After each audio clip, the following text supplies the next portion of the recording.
The footage that I'm about to show you, the listener, is genuinely deranged. That's the normal rat. Like this. It sniffs. It's like this for quite... We are going to talk about Jordan Balthazar Peterson. Yes, we are. Not the fact that his brain is soup or whatever, but how he does not read or comprehend most of the philosophers that he quotes. He has been slandering Nietzsche, my all-time favorite philosopher and madman, and I love Nietzsche, not because I think he's right about everything, so don't come for me that way. I love him because he's outrageous and unapologetic, and he writes like he's a magician, like on a mountaintop, like trying to access the astral plane, and he lived like a maniac and wrote really interesting books, and I like them. That's whatever, you know. You are now a normal rat. So, if you know me, if you like what I do here, if you don't know me, whatever, hi, I'm True TJ, whatever you want to call me, please make sure to like, comment, repost, and share. Now, without further ado, I'm going to explain why Jordan B. Peterson is getting it all wrong with a clip of his when he is asked to elaborate on Nietzsche's frank loathing of Christianity. I would say that the woke phenomenon is the manifestation of the slave morality that Nietzsche criticized. So that was not an answer to the question.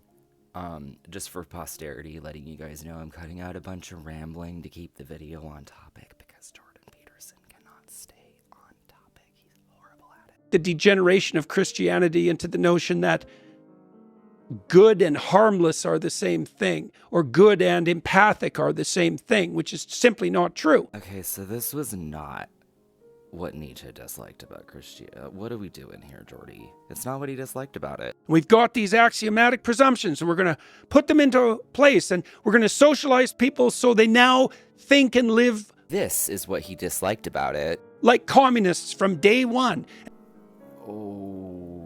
Okay, then. Given the alignment, let's say, of the more mainstream Protestant movements with the woke mob, I don't think it's an... Anyone else smell soup? Do you guys smell soup? I can smell soup. It's the soup brain soup, man. Jordan is just sort of saying whatever at this point, and I don't even know how to untangle that nonsense, so I'm just gonna get the direct source out. From the Gay Science number 130, which this isn't in my beat-up copy of the writings of Nietzsche, right? I just wrote it on a sticky note because I can't find my copy of the Gay Science, but it says, quote, "The Christian resolve to find the world ugly and bad has made the world ugly and bad." The truth of the matter is that Nietzsche loathed Christianity. There's really like no way around it. A lot of his philosophy is dogging on it and how much he hated it. It's not like I'm either Jordan B. Peterson is like reading Nietzsche incorrectly on purpose, which is what I think is happening, or he didn't read it, one or the other. It's entirely possible that he just doesn't read it. But Nietzsche did not like Christianity because it like prevented people from self-actualizing, like the axioms that he was describing that people, like that are like forced upon people. That's why he didn't like Christianity. That's why he didn't like it. He thought it was, and he didn't like communists either, but he didn't like them because they were like consumed by arbitrary moral principles, in his opinion. I mean, I don't really agree with that, but whatever. I'm gonna read a little bit from Twilight of the Idols, on the error of free will.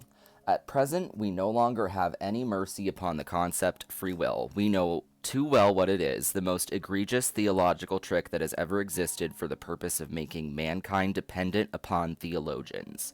The doctrine of the will was invented principally for the purpose of punishment, that is to say, with the intention of tracing guilt. The whole of ancient psychology, or the psychology of the will, is the outcome of the fact that its originators, who were the priests at the head of ancient communities, wanted to create for themselves a right to administer punishments, or for the right to God to do, or the right of God to do so. We recognize no more radical opponents than the theologians, who with their notion of a moral order of things still continue to pollute the innocence of becoming with punishment and guilt. Christianity is the metaphysics of the hangman. He means that literally and also not literally, right? Like, the hangman operates on this kind of good and evil.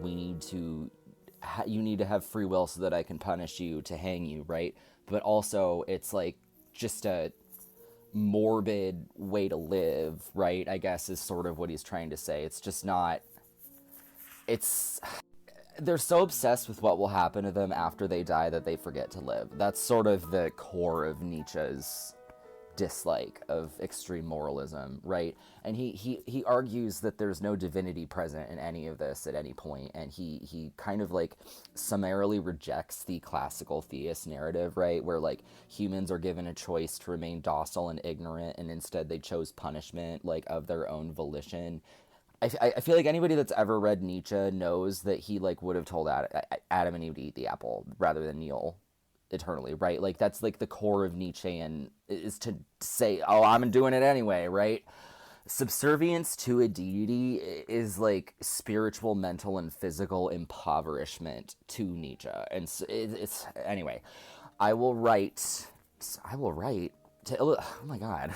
I will read what he says about the Germans who were sent to Christian monasteries and what happened to them, in his opinion.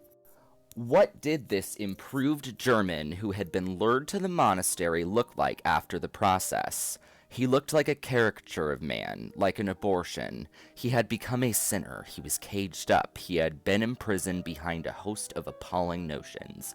He now lay there, sick, wretched, and malevolent, even towards himself, full of hate for the instincts of life, full of suspicion in regard to all that is strong and happy. In short, a Christian.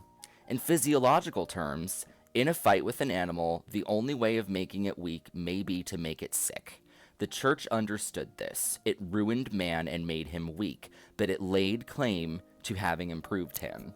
Again, I'm at the point where I think Jordan Peterson either has not actually read Nietzsche and has just talked to ChatGPT about him, or that he is lying. Whichever, right? Or maybe the video that I'm showing you guys is from after his brain got souped. I don't know, who knows? His brain's always been souped, in my opinion. Like, I was reading Nietzsche because I was so bitter and angry after leaving the church. Nietzsche does not like religion. That's like one of the points, one of the main points, I'm afraid.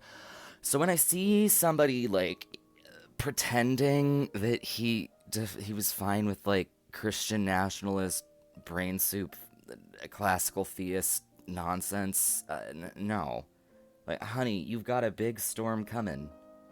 And I guess a soup storm. The soup you gotta be souping me.